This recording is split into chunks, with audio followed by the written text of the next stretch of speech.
자, 지난 주일에 이어서 오늘도 성경에 대해서 우리 함께 말씀을 나누도록 하겠습니다. 이 성경이 중요한 것은 우리 그리스도인의 신앙의 원천이기 때문입니다. 믿으십니까? 이 성경만큼 중요한 것이 없습니다. 그래서 어느 시대이고 이 성경에 대해서 무지하다든지 또 성경이 왜곡될 때 그 교회가 건강하지 못했고 마찬가지로 성도들의 삶이 피폐해졌고 마귀가 역사하는 그런 아주 부정적인 일들이 많이 일어났습니다. 그래서 교회가 교회되지 못하는 것, 성도가 성도답지 못한 것, 그 모든 원인이 어디 있느냐? 이 성경에 대한 바른 이해가 없기 때문에, 그리고 성경의 말씀에 순종하지 않기 때문에 일어난 일들입니다. 따라서 우리는 이 성경이 우리의 구원과 구원을 이루어가는 일과 구원의 완성에 있어서 하나님께서 우리에게 주신 가장 놀라운 선물인 줄로 우리는 믿는 것입니다. 그리고 이 말씀을 하나님의 말씀으로 믿고 받을 때 그 믿음을 따라서 하나님께서 그 심령에 역사하셔서 참되고 바른 믿음의 길로 인도해 가십니다. 따라서 우리는 이 성경이 세상의 다른 책들과 달리 살아계신 하나님의 살아있는 말씀으로 받고, 그 하나님의 말씀이 우리의 심령, 우리의 마음의 생각들을 다 드러내고 우리를 하나님 앞에 바르게 세우는 그런 능력 있는 말씀인 줄로 우리는 믿는 것입니다. 자, 히브리서 4장 12절 말씀. 하나님의 말씀은 살아있고 활력이 있어 좌우의 날선 어떤 검보다도 예리하여 혼과 영과 및 관절과 골수를 찔러 쪼개기까지 하며 또 마음의 생각과 뜻을 판단하나니. 우리가 성경에 대해서 알고 성경을 믿고 성경을 경험한 사람이라면 이 말씀이 무슨 의미인지를 압니다. 진실로 하나님의 말씀인 성경은 살아있는 말씀이에요. 그래서 우리의 마음의 생각들, 우리의 심령의 깊은 것까지도 다 드러내고 찔러 쪼개고 우리를 하나님 앞에 바르게 세웁니다. 그래서 이 말씀은 살아있는 말씀이라고 그래요. 믿으십니까? 자, 그러면 성경을 하나님께서 왜 우리에게 주셨느냐? 우리는 지난 시간에 말씀 마지막에 결론적으로 살펴봤어요. 성경을 우리에게 주신 것은 우리의 구원을 위해서 주신 겁니다. 이 성경은 어떤 도덕률을 가르치는 것도 아니고 인생을 어떻게 살아야 될 것이냐 처세술을 가르치는 것도 아니에요. 어떤 사람들은 이 성경을 그런 차원에서 이해를 합니다. 그래서 산상수훈 같은 경우는 얼마나 귀한 말씀이냐 그러면서 그것을 도덕적인 윤리적인 책으로만 이해를 합니다. 또 잠언 말씀 같은 경우는 어떻게 사람과의 관계를 바르게 할 것이냐, 또 세상살이를 어떻게 할 것이냐, 어떤 경영학, 어떤 경영론, 어떤 인생의 처세술 이런 것들을 가르치는 것으로만 이해를 해요. 아니에요. 성경을 우리에게 주신 목적은 죄와 사망 가운데 있던 우리들을 하나님께서 다시 그에서 건져내셔서 살리시는데 우리의 구원을 위해서 주신 놀라운 하나님의 말씀인 것입니다. 그래서 이 하나님의 말씀은 우리를 살리며 우리를 자라게 하며 우리를 온전케 합니다. 그렇기 때문에 사람이 이 말씀을 통해서 기독교의 기본 진리를 알고 이해하는 것이 무엇보다 중요한데, 그래서 성경을 모르게 되면 어떤 것이 참된 것이고 그런 것인지를 분별을 못합니다. 그래서 하나님의 말씀이라고 들리는 말씀들을 그것이 정말로 성경이 가르치는 그 진리를 바르게 전하는 것인지 분별을 못해서 그냥 자기가 듣기 좋은 말이면 그냥 다 은혜 받았다고 하고 마음이 따뜻해진다고 하고 위로가 됐다고 얘기를 해요. 이런 저급한 상태에서 벗어나지 못해요. 그래서 성경을 몰라요. 오늘날 성도들이 성경을 읽지도 않고 성경을 배우지도 않고 성경이 무엇을 가르치는지 그 의미에 대해 바른 이해가 없다 보니까 사람들이 다 자기중심적으로 신앙생활해요. 그러니까 믿음이 온전하겠습니까? 믿음이 자라겠어요? 믿음이 자란다는 것도 이상한 방법들을 동원해가지고 그걸 경험하면서 믿음이 자라가는 것처럼 착각을 해요. 아닙니다. 성경은 우리를 살리는 말씀이고 우리를 자라게 하며 우리를 온전케 합니다. 오직 성경 말씀만이 그렇게 우리에게 역사한 줄로 믿습니다. 그래서 성도들은 성경을 잘 알아야 돼요. 그래서 성경에 대한 바른 이해가 없으면 다 자기 생각 가지고 신앙생활이 아니라 종교생활을 해요. 그래서 어떤 것이 정말 하나님의 말씀이냐, 그것이 옳은 것이냐 그런 것이냐 분별을 못하고 어린아이 수준에서 벗어나지는 못해요. 그러니까 예수 믿는 도리, 예수 믿고 구원받는다는 아주 단순하고 아주 초보적인 그 자리에서 벗어나지 못해요. 그러니까 성숙하지가 않고 믿음이 자라가지 않는 거예요. 그래서 매일 어린아이처럼 젖 같은 거, 부드러운 거, 이런 것만 줘야 되고 이런 걸 먹어야 돼. 그럼 계속 그런 것만 먹다 보니까 더 이상 자라가지를 않는 거예요. 단단한 음식을 못 먹어. 하나님께서 정말로 구원받은 성도들에게 요구하시는 것이 무엇이나 이해가 없다 보니까 맨날 어린아이처럼 그냥 달라 자기가 원하는 것 이루어지는 것, 자기 소원 성취하는 것, 자기 만족을 추구하는 것, 이런 것을 수준에서 벗어나지 못하는 거예요. 그러니까 성도가 성도답지 못하다 보니까 오늘날 교회가 어떻게 됐죠? 오늘날 교회가 교회답지 못하고 성도가 성도답지 못하다 보니까 어떻게 됐어요? 세상으로부터 손가락질을 받고 사람들에게 밟히고 있잖아요. 모든 것 출발점이 성경에 대한 몰이해, 성경에 대한 무지, 하나님의 말씀에 대한 무관심, 이런 것들로부터 나온 결과입니다. 그래서 저는 여러분들이 말씀을 바르게 이해하고 그 말씀을 바르게 깨달으셔서 바른 믿음의 길로 걸어가시고 믿음이 더욱더 굳건하게 자라가시고 견고하여 흔들리지 않는 그런 믿음의 승자들이 될 수 있기를 바랍니다. 자, 이 성경은 우리 신앙의 기초고 전부라 할 수 있는데, 우리가 건물을 지을 때 기초 공사를 튼튼히 하지 않게 되면 어떻게 되죠? 우리가 입주해 있는 이 상가도요, 이 기초 공사를 굉장히 튼튼하게 했대요. 얘기 들어보면 아주 잘 지은 건물이에요. 이 건물이 얘기 들어보니까 우리 구조도 보면은 모든 부분이 다 튼튼하게 잘 돼 있죠. 바닥도 전부 다 계단까지 다 대리석으로 다 깔려 있고 정말 우리가 이 생활하기에 활동하기에 아주 편리하게 구조가 잘 이루어져 있어요. 건물이 잘 지어졌어요. 자, 어떤 사람들은 건물을 지을 때 철근을 빼먹는답니다. 그 설계한 대로 규정대로 이 기초공사를 튼튼히 해야 돼. 그렇게 하지 않고 철근 빼먹고 골재 빼먹고, 그러니까 이 비용을 좀 아끼겠다고 그 뒤로 빼먹는 거죠. 그러니까 기초가 부실하다 보니까 이 건물이 어떤 위기가 닥치게 되면 어떻게 될까요? 그냥 무너져 버리는 거예요. 우리 신앙도 마찬가지입니다. 이 성경 말씀은 우리 신앙과 믿음의 근간이고 기초고 뿌리가 돼요. 그래서 이 말씀으로 그 기초를 든든하게 해놓게 되면 어떠한 경우에도 쉽게 길을 잃지 않아요. 그리고 무너지지 않습니다. 더 견고하게 세워지고 기초가 튼튼하니까 더 건강하게 자라가요. 여러분, 저희 어머니가 순천에서 그 배추 농사를 하셨는데 2,000포기 넘게 하셨거든요. 근데 그걸 어떻게 하셨는지 아세요? 보통 농사 짓는 분들은 이제 장에 가가지고 모종을 사다가 심어요. 우리 어머니는 그렇지 않고 씨앗을 사다가 직접 포트에 하나씩 넣어가지고 거기서 키우시면서 직접 그 배양하신 그 좋은 영양가 있는 그 배양액으로 걔네들이 뿌리 내리고 이렇게 자라도록 그렇게 계속 주기적으로 주셨대요. 또 이번에 그 비가 부실부실 그 전에 그 자주 왔었죠. 그때 다른 밭에 있는 배추는 다 녹았답니다. 근데 어머니 밭에 있는 배추는 녹지가 않았어요. 그 배추가 지금 우리가 먹고 있는 김치입니다. 너무 맛있어요. 그때 저희 어머니가 그 말씀 하시더라고요. 야, 이렇게 다르구나. 처음부터 그 토양이라든지 어떤 그런 기초적인 것들을 갖다가 아주 튼튼하게 하니까 비가 와도 녹질 않는다는 거예요. 다른 것들은 다 녹아버렸어요. 그 뭐냐? 비료 줘서 그래요. 비료. 그 영양가가 부실하니까 다 녹아버리더라 그 말이에요.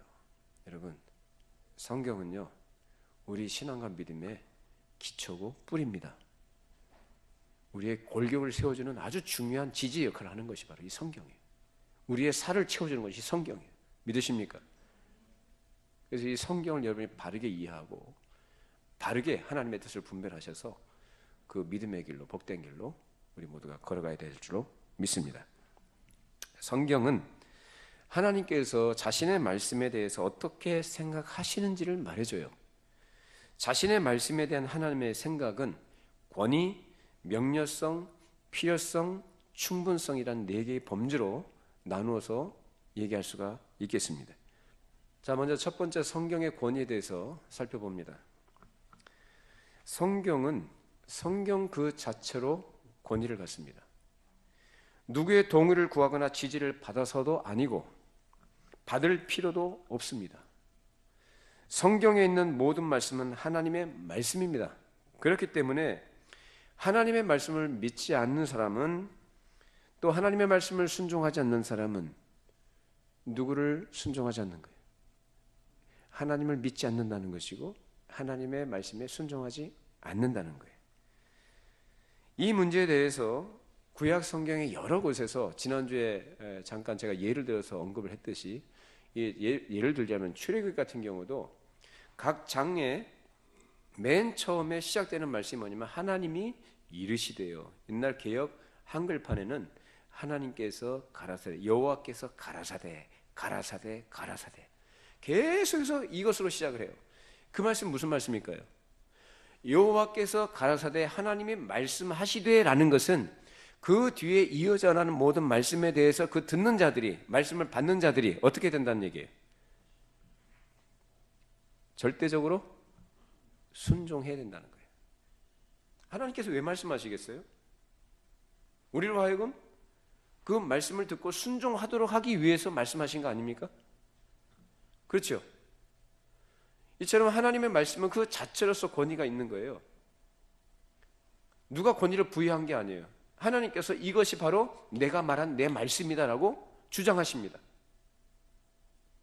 이것보다 더 확실한 증거가 있나요? 없어요. 물론 안 믿는 사람들은 그런 엉터리가 어딨냐, 그런 말 누가 못하냐, 하나님이 말씀하셨다고 하니까 말씀이라고 하면은 무엇에 근거해서 그렇게 하느냐, 그런 사람들에게 설명하고 물론 그런 납득시킬 필요도 있겠습니다만은 그런다고 해서 그 하나님의 말씀이 권위가 부여되는 건 아니죠. 몰랐던 그가 알게 되는 그런 일들은 있을지 몰라도 그런다고 해서 사람들에게 설득한다고 해서 하나님의 말씀의 권위가 인정되는 건 아니에요. 그 사람이 인정하든 인정하지 않든 하나님은 그 말씀 자체로서 권위를 갖는 것입니다. 자, 우리 고린도전서 14장 36절 37절, 하나님의 말씀이 너희로부터 난 것이냐 또는 너희에게만 임한 것이냐, 만일 누구든지 자기를 선지자나 혹은 신령한 자로 생각하거든 내가 너희에게 편지하는 이 글이 주의 명령인 줄 알라. 사도 바울이 고린도 교회에 보낸 편지예요. 고린도 전후서. 고린도 교회 성도들에게 보낸 서신인데, 근데 사도 바울이 뭐라고 합니까? 자기가 쓴 글이지만 그것을 자기의 말이라고 하지 않고 누구의 명령이라고 그래요? 주의 명령인 줄 알아라. 이것은 곧 사도 바울이 이 글을 쓸 때에, 이 서신을 쓸 때에 누구의 감동을 받아서? 성령의 감동을 따라 기록되어졌고 그것이 교회의 유익을 위해서 하나님께서 그로 하여금 쓰게 하셔서 보낸 편지다, 그 말입니다. 그렇기 때문에 구약 성경에서 하나님께서 가라사대 하셨든지 사도들이 기록하는 이 신약 성경이든지 간에 모든 것이 다 하나님의 성령으로 감동이 되어져 기록되어진 정확무한 하나님의 말씀이다라는 거예요. 이것을 우리는 그대로 받아야 되는 거예요. 여기에 다른 이의 제기를 하면 안 되는 거예요. 그래서 하나님의 권위를 얘기할 때 말씀의 권위 앞에서는 그 어느 누구도 그 말씀에서 이의를 제기한다든지 그 명령에 대해서 거부할 수 있는 것이 아니에요. 무조건 절대적으로 말씀을 받고 순종을 해야만 합니다. 이것이 바로 성경의 권위를 인정하는 태도예요. 자, 하나님께서 이 기자들로 인하여서, 즉 이 저자들에게 성경을 기록하게 하실 때에 구약이든지 신약이든지 모두가 성령의 감동을 따라 기록됐는데, 지난주에 잠깐 말씀드린 것처럼 각 사람들이 다 달랐다고 그랬어요. 이 저자들이 다른데 그들의 수준도 다르고 능력도 다르고 그들이 훈련받은 내용도 다 달라요. 그런데 그들의 성격도 달라요. 그런데 공통적인 것은 뭐라고 그랬어요? 하나님의 의도하신 계획과 목적에 대해서 일관되게 진술하더라, 그 말이에요. 조금도 틀리지가 않아요. 그 일관성과 통일성을 얘기하고, 그리고 그런 방식에 있어서 어떤 경우에는 주께서 그 기록자에게 직접 말씀하신 것을 기록하게 하시기도 했고요. 요한계시록 같은 경우도 보세요. 아시아에 보낸 일곱 교회에 보낸 편지를 한번 여러분 읽어보세요. 그 서두에 보세요. 서머나, 에베소, 두아디라, 빌라델베 다 보세요. 그러면은 뭐라고요? 말씀하시기를, 성령께서 말씀하시기를, 귀 있는 자는 성령이 교회들에게 하신 말씀을 들을지어다, 이렇게 말씀하고 있거든요. 또 어떤 경우에는 마태, 마가, 누가복음이라는 건 이 사복음서라든지 베드로 전후서라든지 이러한 이 서신서들도 보면은 그런 것들을 볼 때, 예를 들어 누가복음 같은 경우는 그때에 이 들리는 이야기를 많이 들었던 사람들이 그것을 갖다 기록하려고 붓을 든 사람이 많았더라는 그 기록이 있어요. 누가복음 1장에 보면은, 거기 보면은 이것은 곧 누군가로부터 들어서 알게 된 내용을 기록하게 되는데, 그것을 단순히 자기의 생각이든지 그것을 어떤 뭐 의도한 걸 가서 첨가해서 한 게 아니라 어떻게 해요? 그것도 역시 성령께서 들었던 것을 어떻게 이것이 하나님의 뜻이고 하나님의 말씀이라는 확신을 갖게 하시고 성령께서 감동하셔서 그것을 기록으로 남기기 하셨다, 그 말이에요. 그런 식으로 기록하시기도 하고, 어떤 경우에는 요한복음에 있는 말씀처럼 예수님께서 뭐라고 하셨죠? 내가 저 위로 가게 되면 내가 그 보혜사 성령을 너에게 보낼 것인데 그가 너희를 어떻게 해요? 진리 가운데로 인도하실 거다, 알게 하실 것이다 하신 말씀처럼, 실제로 성령께서 제자들에게 예수께서 살아생전에 이 땅에 계신 동안 그들에게 하셨던 모든 말씀들이 생각나게끔 하셔가지고 그것을 기록하게 하시는 방식도 쓰셨다, 그 말이에요. 이처럼 이렇게 다양한 기록한 방식은 다르지만 그 공통적인 것은 성령께서 감동하셔서 기록하게 하셨기 때문에 이 성경은 사람의 말이나 글이 아니고 정확무오한 하나님의 살아있는 말씀이다라는 거예요. 우린 그렇게 성경의 권위를 인정할 수가 있는 것입니다. 그래서 그런 말씀들은 하나님께서 기자들에게 쓰기를 원하셨던 그 말씀이었고, 하나님께서 자신의 말씀이라고 주장하시는 그 말씀이라는 것입니다. 이렇게 하나님께서 성경을 자신의 말씀이라고 주장하신다고 한다면 성경이 과연 하나님의 말씀이라는 그 권위를 인정할 만한 다른 근거를 찾을 수 있나요? 없어요. 성경 자체가 스스로 증거합니다. 믿으십니까? 그러니까 누구로부터 뭐 도움을 받을 필요 없어요. 뭐 과학적으로 설명할 필요도 없어요. 과학적으로 이해하고 설명을 한다고 해서 성경의 권위가 부여되는 거 아닙니다. 그래서 지난주에 말씀드릴 때 과학적인 방법을 제가 즐겨하지 않는 것, 그게 썩 좋은 방법은 아니라고 언급했던 이유가 바로 거기 있어요. 왜냐? 그런 식으로 성경이 참되다, 성경이 진실하다는 것을 갖다 과학적으로 증명하기 시작하면 성경의 권위는 과학의 권위 아래 들어갑니다. 그래서 그게 참 좋은 방법이 아니에요.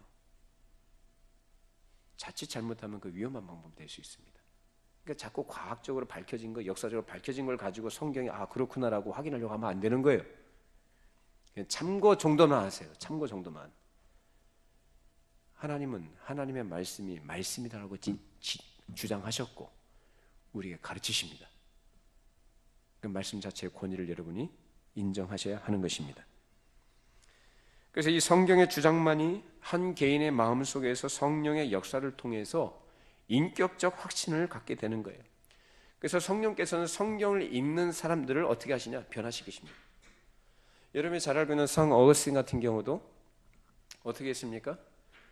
이 양반이 어려서부터 신앙의 가정에서 자랐고 어머니의 기도로 자랐어요. 그런데 이가 어떻게 됐어요? 젊었을 때에 아주 방탕한 삶을 살아갑니다.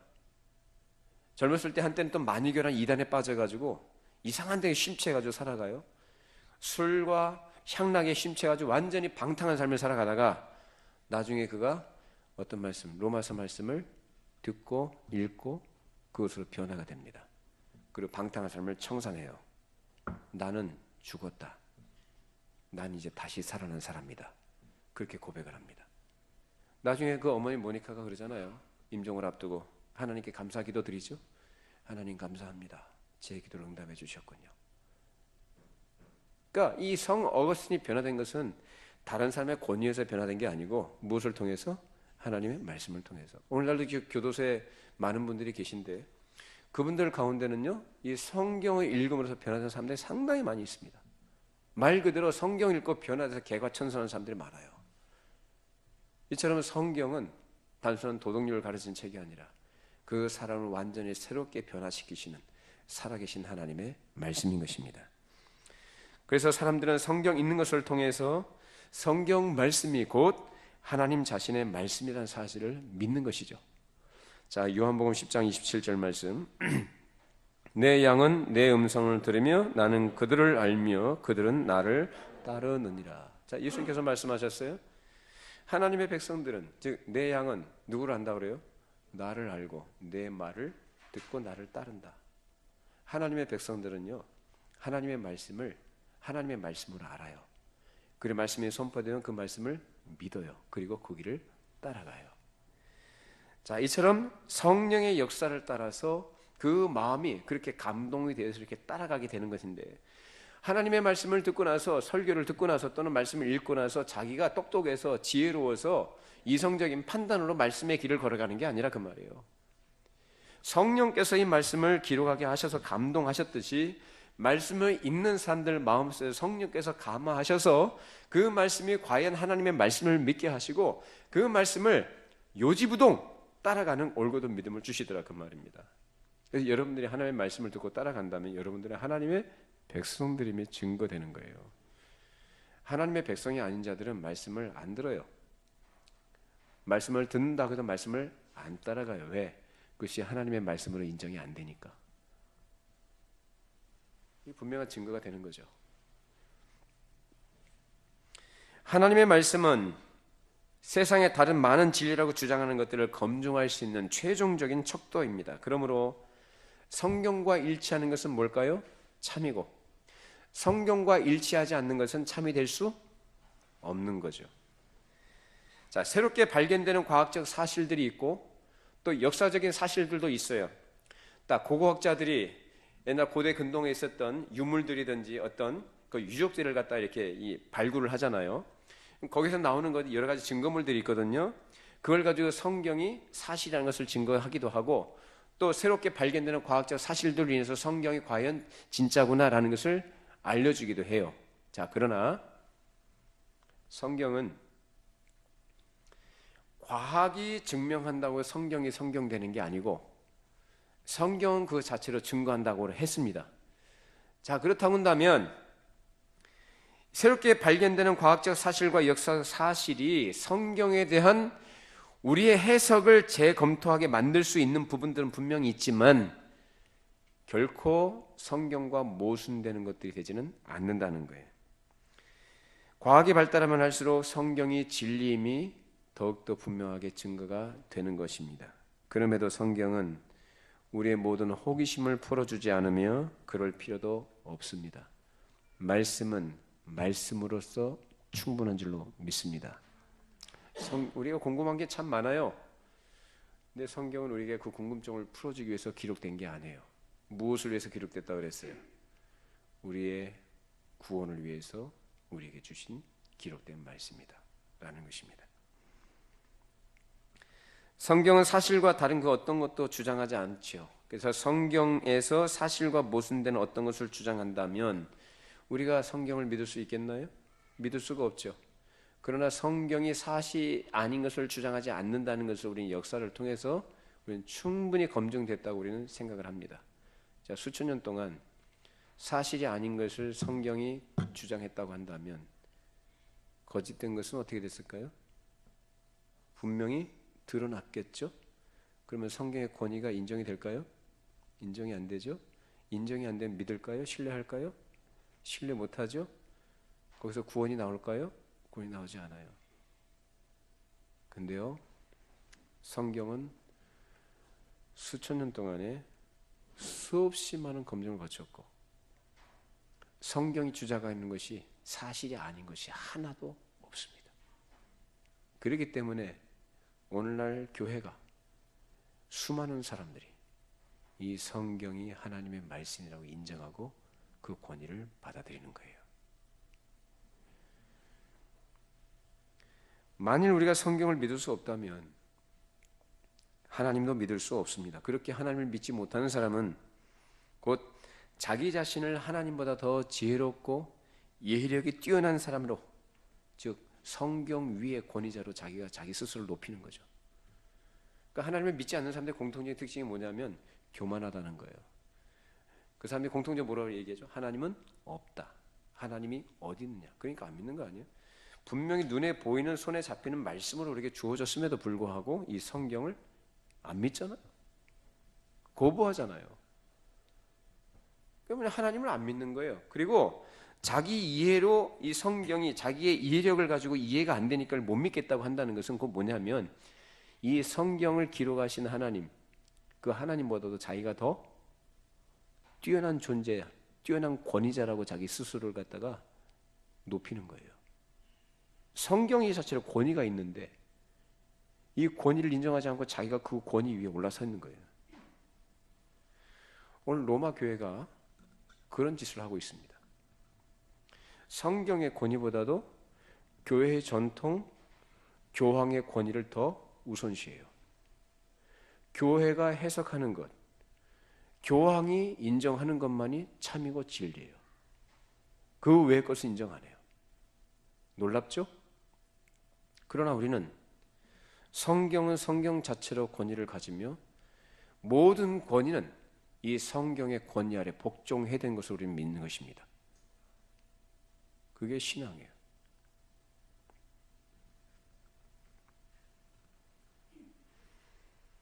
그러므로 성경은 그 자체를 하나님의 말씀이라고 증거하기 때문에 우리는 그 말씀을 이해하려고 애써야 하는 것이죠. 그렇게 하는 것이 곧 하나님 자신을 이해하려고 애쓰는 것이기 때문에 그래요. 믿는 것도 마찬가지인데 성경 말씀을 믿는다는 것은 곧 하나님 자신을 믿는 것이요, 우리는 성경 말씀에 순종하려고 애써야 합니다. 그러면 성경 말씀에 순종하려고 애를 쓰는 것은 곧 누구에게 순종하려고 애를 쓰는 거예요? 하나님께 순종하려고 애를 쓰는 것이에요.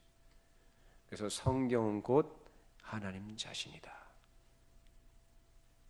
그만큼 절대적인 권위를 가져요. 자, 두 번째로 성경의 명료성인데요. 우리는 성경을 읽고 이해하려고 할 때에 어떤 본문은 다른 본문보다 더 쉽고 어떤 부분은 더 어렵게 느껴지는 부분이 분명히 있습니다. 그럼에도 불구하고 성경은 우리가 전혀 이해하지 못하는 구조로 이루어지지 않아요. 무슨 말이냐면 성경은 하나님께서 우리가 이해할 수 있는 구조로 기록하게 하셨다라는 말씀이에요. 그래서 성경은요, 여러 가지 문학 장르가 들어가죠. 어떤 역사라는 장르가 있고, 어떤 시라는, 그 시가서라고 얘기하잖아요. 시라는 그런 장르가 있고, 어떤 것은 묵시문학적 장르라는 게 있어요. 뭐 에스겔, 다니엘, 뭐 요한계시록 같은 경우가 이제 그런 것들이에요. 근데 이 모든 것들은 사람의 언어, 즉 사람의 글로 기록이 되어졌다라는 것은 뭐죠? 그 어법에 따라서 문법에 따라 기록되어졌다는 얘기인데, 그렇다면은 우리가 이해 못하는 것이냐라는 거예요. 어렵긴 하지만 이해 못하게끔 되어 있는 것은 아니다. 신비로운 내용도 있지만 그렇다고 해서 이 글 자체를 우리가 읽을 때에 그것을 아주 너무나 난해해서 전혀 이해 못하는 건 아니다, 그 말이에요. 그리고 이 모든 말씀은 쉬운 말씀이든 어렵게 느껴지는 말씀이든지 우리의 영혼을 건강하게 하고 우리 영혼을 자라게 하는데 충족한 말씀인 줄로 믿는 것이죠. 믿으십니까? 그러니까 예를 들어서 여러분 에스겔서 같은 경우든지 요한계시록 어렵게 느껴지죠. 레위기도 좀 어렵게 느껴지죠. 근데 쉽게 느껴지는 건 뭐예요? 뭐 사복음서 같은 경우, 예수님께서 하신 말씀, 그리고 또 예수님의 행적에 대해서 기록하고 있잖아요. 그러니까 어렵지 않거든요. 쉬워요. 역사서 같은 경우도 그렇게 어렵지 않아요. 왜? 히스토리, 역사 얘기 아닙니까? 그래서 하나님의 말씀으로 기록이 된 거거든요. 그러니까 그게 어렵지 않게 느껴진단 말이에요. 근데 쉬운 거나 어려운 거나 다 우리의 영혼을 하나님께서 자라가도록 하시는데 필요한 것들로 다 채워주셨다라는 것입니다. 자, 우리 시편 19편 7절 8절. 여호와의 율법은 완전하여 영혼을 소성시키며 여호와의 증거는 확실하여 우둔한 자를 지혜롭게 하며 여호와의 교훈은 정직하여 마음을 기쁘게 하고 여호와의 계명은 순결하여 눈을 밝게 하시도다. 하나님은 영적인 것이기 때문에 육적인 생각이나 어떤 사람의 지식을 가지고 이해할 수 있는 게 아니고요, 분별이 안 됩니다. 하나님은 영적인 것이기 때문에 무엇으로만 분별이 됩니까? 영적인 것으로만 분별이 됩니다. 그래서 성경을 바르게 이해하는 일은 사람의 지적인 능력이나 결과라기보다는 영적인 상태의 결과인 경우가 상당히 많이 있어요. 그래서 여러분이 성경을 읽으시다가 또 성경 말씀을 들으실 때에 그 말씀을 팍 마치 전기불이 팍 들어오듯이 깨닫게 되는 부분이 분명히 있거든요. 그럴 때 그것은 곧 뭐예요? 누구의 역사예요? 예, 성령께서 역사하시는 거예요. 사람이 이성적으로 깨달아 그렇게 하는 게 아니라 그 말이에요.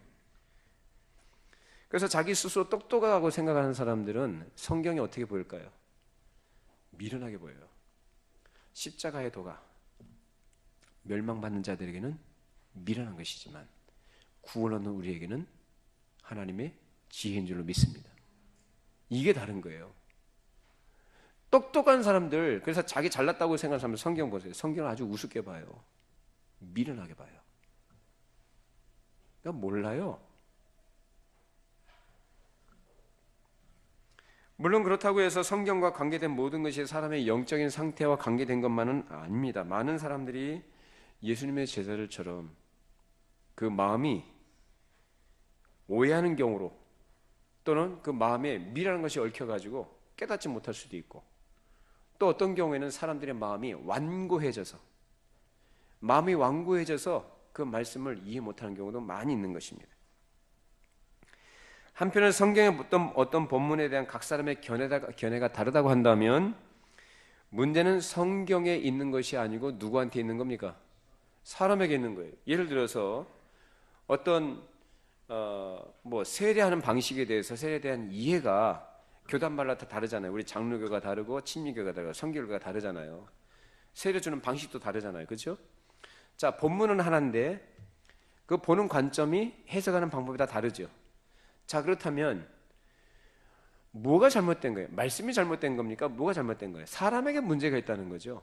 자, 그렇다고 해서 사람이 갖고 있는 견해가 어떤 것이만 그것만이 다 완전하고 그것만이다라고 주장할 수 있는 건 아니다라는 것은 뭐냐면은 어느 것이 더 성경적으로 가깝느냐라는 것으로 우리가 생각할 뿐이지 그 자체만이 완전하다고 주장해서는 안 됩니다. 이해되십니까? 결국 문제는 뭐냐면은 말씀이 아니고 사람에게 문제가 있다. 그래서 우리가 모자람과 부족함이 있다라는 거예요.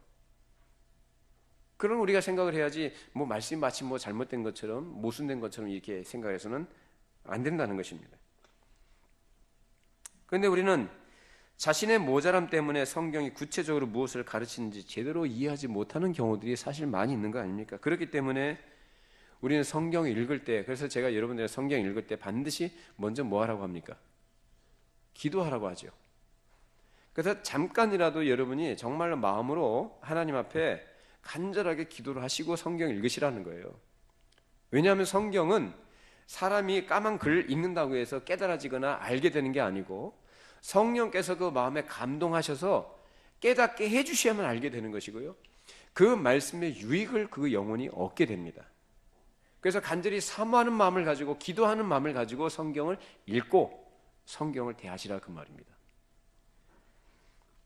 그 다음에 세 번째로 생각할 것은 성경의 필요성인데, 성경의 필요성이라는 것은 우리가 하나님을 인격적으로 알고 우리의 죄를 용서받으며 하나님이 우리에게 무엇을 행하시는지 원하시는지 무엇을 원하는지 확실히 알기 위해서 이 성경을 읽거나 다른 사람들에게 그 말씀을 풀어서 전하는 것을 들어야 된다는 거예요. 자, 우리 로마서 10장 14절 15절 17절입니다. 그런즉 그들이 믿지 아니하는 일을 어찌 부르리요? 듣지도 못한 일을 어찌 믿으리요? 전파하는 자가 없이 어찌 들으리요? 보내심을 받지 아니하였으면 어찌 전파하리요? 기록된 바 아름답도다. 좋은 소식을 전하는 자들의 발휘함과 같으니라. 그러므로 믿음은 들음에서 나며 들음은 그리스도의 말씀으로 말미암았느니라. 자, 말씀을 전하는 자가 없으면 들을 수도 없고 예수를 믿을 수가 없죠. 저도 마찬가지고 여러분도 어느 누구도 예외 없이 누군가가 말씀을 전해 주었기 때문에 여러분 지금 이 자리에 계신 거예요. 부모가 될 수도 있고 이웃 사람이 될 수도 있고 친구가 될 수도 있겠죠. 저 같은 경우는 이제 부모님에 의해서예요. 저는 어려서부터 교회에서 태어났고 교회에서 쭉 자라왔고 교회에서 생활해 왔습니다. 그러니까 저에게 1차적으로 복음을 전해주신 분이 부모님이에요. 그리고 교회에서는 우리 선생님이었고 목사님이셨고 전도사님이었고 또 신학교 가서는 교수님들이었고 그렇습니다. 마찬가지로 여러분들도 난 길에서 전도받아서 왔네. 전도한 사람이 있는 거 아닙니까? 전도한 사람이 있었기 때문에 그 말씀을 듣고 교회로 들어오셔서 또 교회 강단을 통해서 말씀을 들으시는 거 아닙니까? 이처럼 말씀을 전하는 자가 있어야 되는 것이고 듣는 자가 있게 되는 것이죠. 왜? 그래서 이 전하는 자가 필요한 것은 왜요? 믿음은 무엇으로부터 난다? 들음에서 난다. 그래서 말씀을 들어야 믿음이 생겨요. 그래서 어떻게 하든지 사람이 믿음을 갖고자 한다면 어떤 자리에? 말씀을 듣는 자리에 나오셔야 됩니다. 또한 누구로부터 말씀을 전해 들어야만 합니다. 따라서 그리스도인이 되는 법을 알려면 성경을 읽거나 또는 성경을 풀어서 설명해 주는 말씀을 들어야 돼요. 그것이 뭡니까? 설교예요. 강론, 설교. 우리의 신앙생활은 성경으로부터 시작될 뿐 아니라 성경을 통해 자라며 성경을 통해서 유지하며 왕성해집니다. 자, 예수님께서 말씀하셨어요. 마태복음 4장 4절 말씀. 예수께서 대답하여 이르시되 기록되었으되 사람이 떡으로만 살 것이 아니요 하나님의 입으로부터 나오는 모든 말씀으로 살 것이라 하였느니라 하시니. 자, 예수님께서 하나님의 말씀이 사람의 생명을 자라게 하고 유지케 하는 것이다 라고 말씀하셔요. 근데 사람들은 그렇게 생각 안 하죠? 먹는 걸로 산다고 생각을 해요. 아니요, 물론 우리가 먹는 게 필요하죠. 근데 떡으로만 사는 것이 아니라 뭘로 산다고 예수님 말씀하셔요? 신명기 있는 말씀을 지금 인용하신 거거든요. 하나님의 입으로 나오는 모든 말씀으로 산다. 우리 육신이 배가 고프면 힘이 안 나죠? 그렇죠? 그래서 하루 세 끼 꼬박꼬박 챙겨 드시잖아요. 여러분 그렇죠? 그래야 내 육신이 영양분을 공급받아서 몸이 건강하고 면역력도 강화되어지고 질병을 이겨나가고 활기차게 생활할 수 있는 거 아닙니까? 마치 그것 같다는 거예요. 뭐가요? 이 성경 말씀이. 이 성경 말씀은 하나님께서 우리의 영혼의 양식으로 주신 양식입니다. 그렇기 때문에 성경 말씀을 통해서 우리는 읽고 말씀을 들음으로써 우리 영혼에 필요한 영양분을 여기로부터 얻으며 이 말씀으로 영혼이 살며 이 말씀으로 영혼이 자라가며 아름다운 열매를 맺게끔 되는 거예요. 그렇기 때문에 규칙적으로 성경 말씀을 읽는 것을 소홀히 해서는 안 되는 것입니다. 성경 말씀을 전혀 읽지 않거나 또는 규칙적으로 말씀을 읽는 것에 대해서 소홀히 하는 사람들은 아주 공통적인 특징이 뭐냐면 죄를 이겨나가지 못한다는 거예요. 죄가 뭐죠? 하나님의 말씀에 어긋나는 거, 하나님 말씀에 못 미치게 사는 거, 하나님께서 말씀하신 의도와 벗어나는 거, 그 모든 것이 다 죄예요. 그렇기 때문에 여러분의 영적인 건강을 위해서 영양분을 섭취하시기 위해서 어떻게 하셔야 될까요? 어떻게 하셔야 되죠? 일주일에 한 번 나와서 말씀 듣는 거 반드시 필요하죠. 그러나 평소에 하루하루 내가 살아가면서 필요한 영양분을 음식을 통해서 섭취하듯이 규칙적으로 정기적으로 여러분이 성경 말씀을 개인적으로 읽고 묵상하셔야 합니다. 이미 정말로 그리스도인이 되기를 원하시고 그렇게 자라기를 원하시고 그리스도인답게 살기를 원합니까? 그러면 규칙적으로 성경을 읽고 묵상하세요. 그렇게 할 때 기도하고 간절히 사모하는 마음을 가지고 말씀을 대하고 그렇게 묵상할 때 반드시 성령께서는 그 심령 가운데 역사하시고 그 영혼에 영양분을 공급해 주십니다. 그러면 죄를 이겨나갈 수가 있어요. 그렇지 않으면 제가 장담합니다.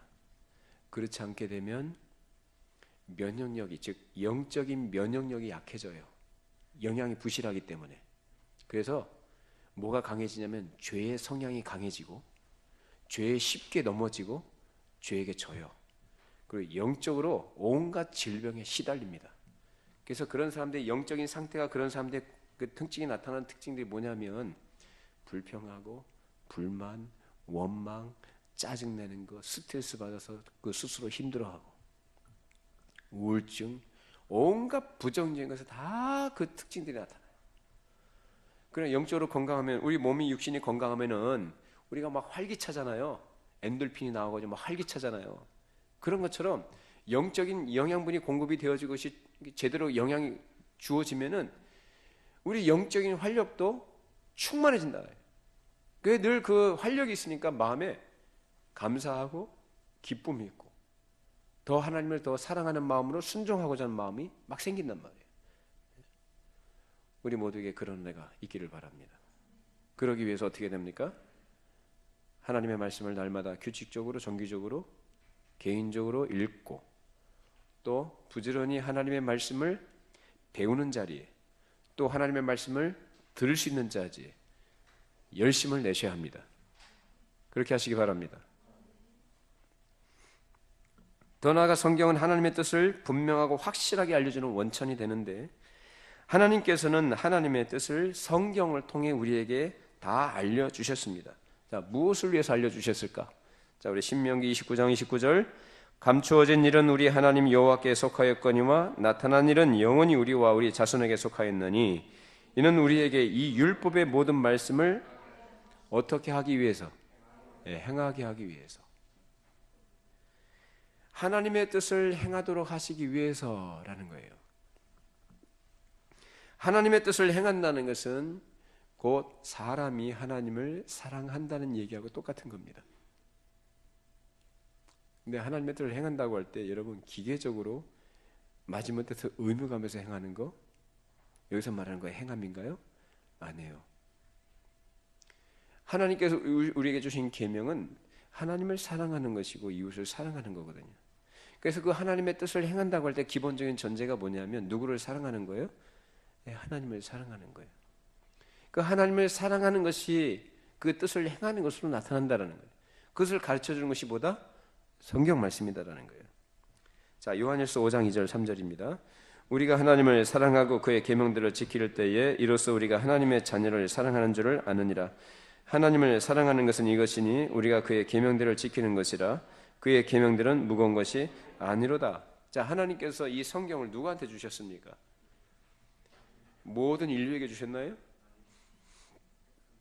모든 인류에게 주신 것은요 일반 은총이에요. 신불신간의 모든 사람에게 주신 것은 일반 은총에 속한 것들이에요. 먹고 사는 거, 해와 비 이런 것들. 그러나 이 성경은 특별 은총이에요. 하나님께서 택하신 자들에게만 주신 것이 바로 이 성경 말씀이에요. 그래서 이 성경을 통해서 하나님께서는 당신께서 가지고 계신 계획과 뜻과 목적이 무엇인지를 우리에게 밝히 알게 해주셨어요. 그 뜻을 따라서 행할 수 있도록 순종할 수 있도록 말씀하신 것입니다. 그렇기 때문에 성경은 우리에게 없어서는 안 되는 가장 중요하고 고귀한 그리고 꼭 필요한 하나님의 말씀인 것입니다. 그 다음에 마지막으로 성경의 충분성에 대한 것인데 여러분 구약시대는 성경이 완성된답니까? 안 됐을 때입니까? 안 됐을 때죠. 자, 그러면 구약시대에 그 구약시대의 사람들에게 하나님께 주신 이 계시의 말씀은 완전한 겁니까? 불완전한 겁니까? 얘기해 보세요. 완전해요? 불완전해요? 완전하죠. 분명히 그림자고 예표고 모형으로 주어진 것은 분명하지만 그 당시에 사람들에게 있어서는 그 사람들에게 맞는 말씀으로서 완전한 말씀으로 주신 계시다 그 말이에요. 그러니까 그 당시에 뭐 예표다, 그림자다, 모형이다 이렇게 얘기하지만 그럼에도 불구하고 그들에게는 완전한 말씀으로 하나님께서 필요한 것들을 다 주셨다라는 거예요. 이해되시죠? 자, 그러면 신약 성경은 지금 오늘날 우리가 갖고 있는 신약 성경은 신구약 66권을 우리가 갖고 있는데 이것은 계시의 완성이라 그렇게 얘기해요. 그래서 계시가 완성된 이후에 계시는 없습니다. 더 이상. 이걸 여러분 분명히 아셔야 돼요. 아, 저 계시 받았는데 그 사람 이상한 사람이에요. 하나님께서 성경에 뭐가 모자라서 또 그에게 계시를 주실까요? 우리의 구원과 우리의 자람과 우리의 완성을 위해서 필요한 모든 말씀이 이 성경에 다 있습니다. 조금도 모자라지 않아요. 이것으로 충분해요. 믿으십니까? 그 하나님의 뜻을 행하기에도 이것으로 충분한 것이고 우리의 앞날을 하나님께 맡기고 나아갈 때도 이 성경을 통해서 우리는 우리의 앞날을 볼 수가 있는 것이고 하나님께서 약속하신 그 약속의 복을 우린 기대하며 소망하며 믿음의 눈으로 보고 달아갈 수 있는 거예요. 그래서 성경 우리에게 그만큼 우리에게 충분한 것으로 주어진 것이다라는 거예요. 그래서 성경은 사람이 그리스도인이 되고 그리스도인으로 자라며 그리스도인으로 성장하는 데 필요한 하나님의 모든 말씀을 다 담고 있어요. 그래서 사람이 하나님 앞에서 완전하려면 어떻게 될까요? 그렇죠. 우리가 하나님 앞에 완전하려면 말씀에 순종해야 되는 거예요. 그걸 다 가르쳐줘요. 자, 시편 119편 1절 2절입니다. 행위가 온전하여 여호와의 율법을 따라 행하는 자들은 복이 있으며 여호와의 증거들을 지키고 전심으로 여호와를 구하는 자는 복이 있도다. 자, 행위가 온전하여 여호와의 율법을 따라 행하는 자들은 뭐가 있다 그래요? 복이 있다. 어떤 사람의 복이 있느냐? 하나님의 말씀을 따라서 순종하는 자들이 복이 있다라는 말씀입니다. 여러분들이 그런 복 있는 분들이 되길 바랍니다. 하나님 말씀에 순종하지 않으면서 세상에 이런 것 저런 거 얻고 이런 것을 누린다. 그거 복 아닙니다. 그런 걸 얻기 위해서 예수님 이름으로 기도하지 마세요. 그 헛된 걸 구하는 거예요. 무엇이 복이냐? 하나님의 말씀, 하나님의 뜻이 무엇인지를 잘 이해하고 깨달아서 그 말씀에 순종하고 살아가는 것. 그것이 뭐다? 복이다. 좋은 대학교 들어가는 게 복이 아니고, 좋은 직장 들어가는 게 복이 아니고, 좋은 집에 사는 게 복이 아니고, 하나님의 뜻을 분별하고 그 뜻을 알고 그 뜻을 사랑하는 마음으로 순종하는 것, 그것이 복입니다. 자, 우리 디모데후서 3장 16절 17절. 모든 성경은 하나님의 감동으로 된 것으로 교훈과 책망과 바르게 함과 의로 교육하기에 유익하니 이는 하나님의 사람으로 온전하게 하며 모든 선한 일을 행할 능력을 갖추게 하려 함이라. 하나님께서는 성경을 통하여 우리로 행하기를 원하시는 모든 선한 일에 필요한 가르침을 주셨습니다. 성경이 충분하다는 말은 바로 이 뜻이에요. 믿으십니까? 모자라냐? 이것 뭐 더 보태지 마세요. 보탤 것도 없어요. 이 성경은 절대 무한, 유일무이한 우리의 신앙과 삶의 기준이고 표준이에요. 이것만 따라가면 돼요. 이것만 따라가면 안전합니다. 결론적으로 우리를 향하신 하나님의 말씀을 찾을 수 있는 것은 오직 성경뿐이라는 사실을 기억하면서 결국 우리는 성경에서 발견한 내용에 만족해야 합니다. 우리는 성경의 충분성을 확신하면서 어떤 문제에 대해 생각하거나 어떤 상황에서 행동할 때에 하나님의 뜻이 무엇인지를 알기 위해서 무엇을 뒤져야 될까요?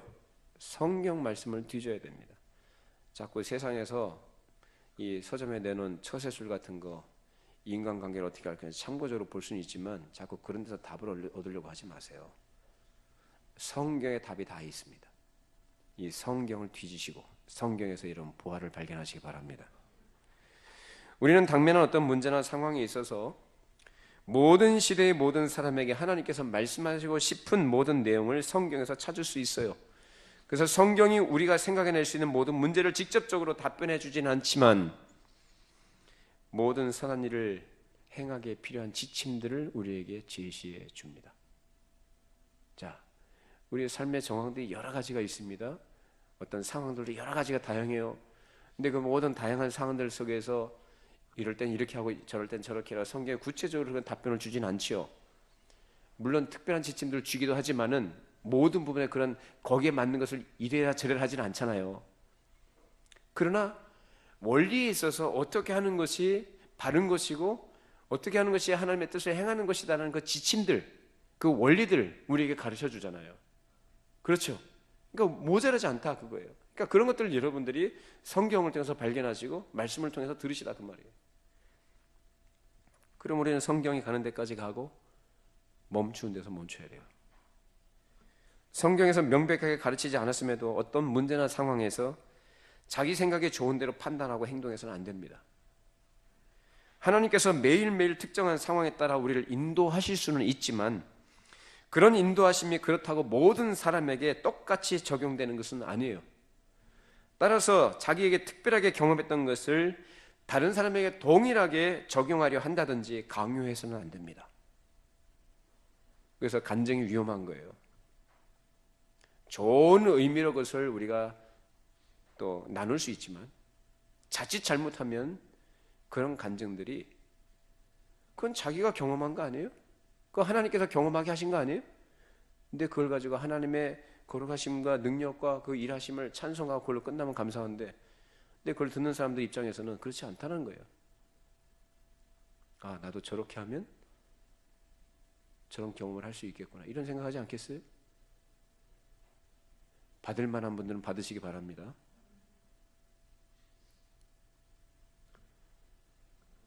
하나님께서 일하신 건 다 다양하고요. 하나님께서 주시고 또 경험케 하신 것도 다 다양해요.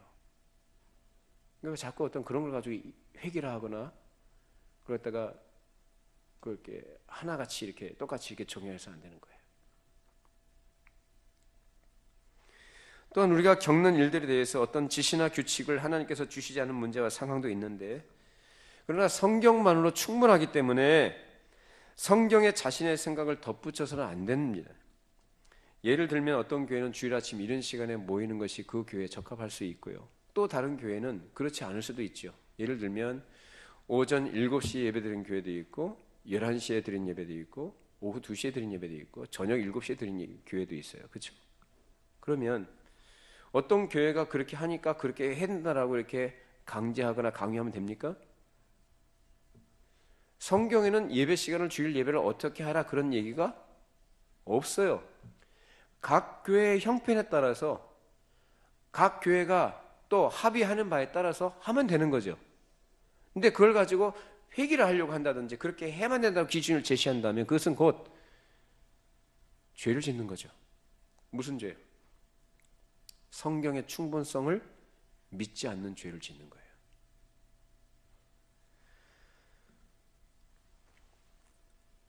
마찬가지로 신앙생활에 있어서 성경의 충분성은 성경에서 명시적으로나 암시적으로 금지하고 있지 않는 것은 죄가 아님을 가르치는 겁니다. 따라서 우리는 성경에서 정확하게 지적하고 있지 않는 여러 가지 우리의 삶에 있는 문제들, 그런 내용들을 금지하거나 강요해서는 안 된다는 거예요.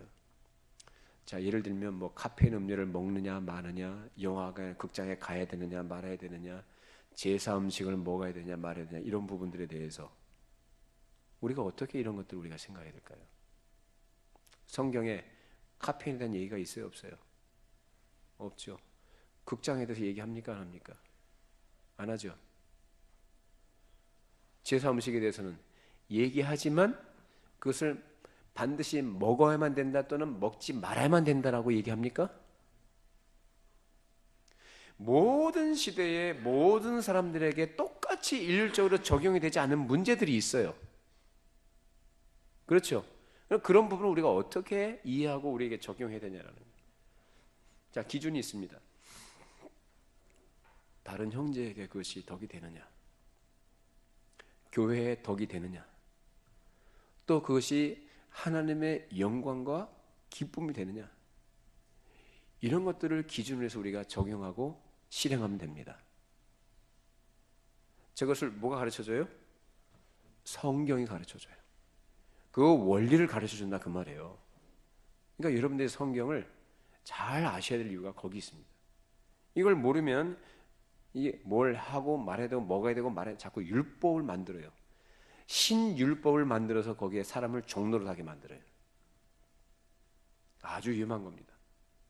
그것은 뭐냐면 성경의 충분성이 뭔지를 몰라서 하는 것들이에요. 그러므로 교리적이나 윤리적, 도덕적 가르침과 신앙에 있어서 우리는 하나님이 성경에서 말씀하시는 것 자체로 만족해야 합니다. 하나님께서는 성경을 통해서 하나님이 보시기에 우리에게 좋은 것, 우리에게 유익이 될 만한 것을 우리에게 계시하셨기 때문에 우리는 자신의 생각이나 견해, 또 사람의 전통과 사람의 습성 같은 문제들보다도 언제나 성경이 우리에게 무엇을 가르치는가를 더 중요하게 생각하면서 겸손하고 신중한 태도로 말씀에 주의를 기울여야 합니다.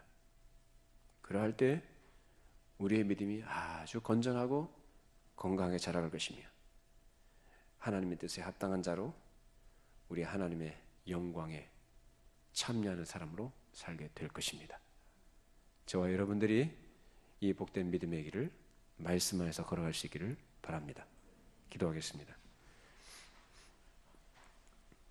걸어가시고 자비로우신 하나님 아버지, 오늘 성경 말씀이 하나님의 말씀됨과 우리에게 주시는 하나님의 뜻이 무엇인지를 함께 나누면서 다시 한번 말씀에 대한 이해를 새롭게 해주심을 감사를 드립니다.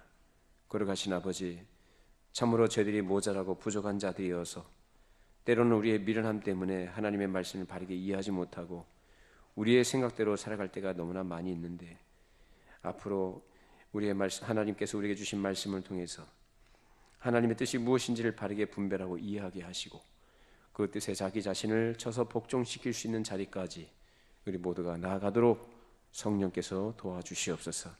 우리의 삶이 이 하나님의 말씀을 우리가 사랑하면서 그 말씀 안에서 믿음의 길을 걸어갈 때 안전할 것이며 평강을 얻을 것이며 하나님께서 주시는 위로와 하나님께서 주시는 모든 복을 누리게 될 줄로 믿사오니, 우리 모든 성도들이 이런 하나님의 은혜 안에서 믿음의 복을 누리게 하여 주시고 생명의 복을 누리게 하시며 아름답게 자라가서 더욱더 장성한 믿음의 사람으로 하나님을 뜨겁게 사랑하고 순종하는 성도들이 되게 하여 주시옵소서.